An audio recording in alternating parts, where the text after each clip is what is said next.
Namaste to you. We keep continuing advices and sharing experiences from the most experienced oncologist in India, Dr. C.P. Matthew sir.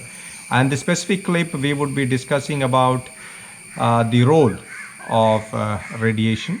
And the reason is simple that it is based on a recent case that has come across the patient narrating a case of right lower mandible alveolus carcinoma, squamous cell carcinoma. You call it oral cancer. All same things basically, wherein sir would narrate to us how he considers the best way to manage and the practice he was doing about using very sharp pointed chemotherapy, wherein he feels a localized chemotherapy sometimes is a saving grace, and he does disagree from what is happening now in that specific case of oral cancer of doing a systemic chemotherapy wherein the drug is not reaching the target site necessarily the way it deserves to reach and the way the patient deserves it. So of course you will see in your screen before the narration is happening from sir's side, the case, the person's face without his identity and the localized area, so that this video is meant for not only the public to be aware of what could be the best, but more importantly for the practicing doctors when to refer the case, at what stage, and what exactly should be the method of intervention. So I will hand over the most important part of this narration to sir. Now, this is a case of large growth on the right lower alveolus of a 75-year-old man. Now, there is a swelling outside the mandible. That means the mandible is eroded.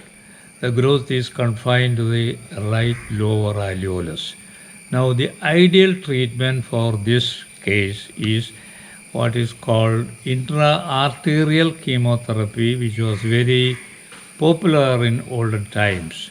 Now, the treatment is you put your drug into the right external external carotid arteries with which is supplying the right lower alveolus plus tongue, etc., etc.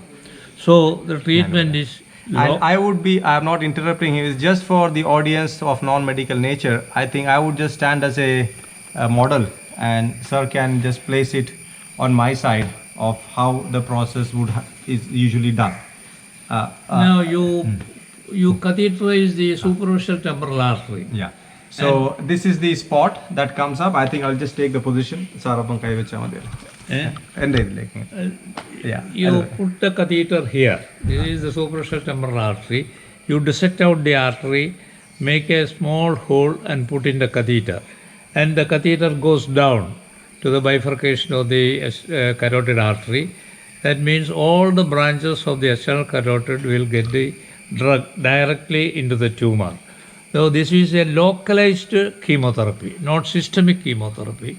And you can give this you can keep the catheter for a month or two and go on daily injecting the drug into the same artery. And with the result, when the whole growth is reduced and very small, then you can start external radiation or implantation, and that is the 100%. That is a very, very popular treatment in those days. Intra-arterial chemotherapy was a usual custom that we used to do, but that was very effective. I have done more than 500 or 600 cases of intra-arterial chemotherapy for oral cancers. Very, very result. And then add up radiation.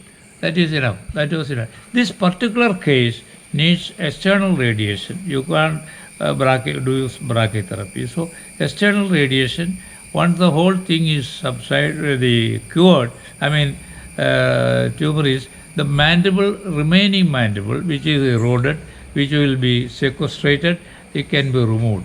So his face will not be, the shape of the face will be same. It will not, any surgery on this patient will be catastrophic. Any surgery. Oh, I don't recommend surgery for any of these oral cancer cases. And the important factor in this is that the private hospital, I'm not going to name it at all, They said to the bystanders and their family members that he would not live more than 6 months, and the cost of the surgery would be about 1 to 1.5 lakh rupees.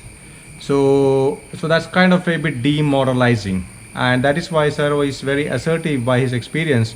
Is that if the surgery is done in this case, it will be inviting a death much more earlier, and if the protocol that he has mentioned is followed, then of course the lifespan is very much enhanced.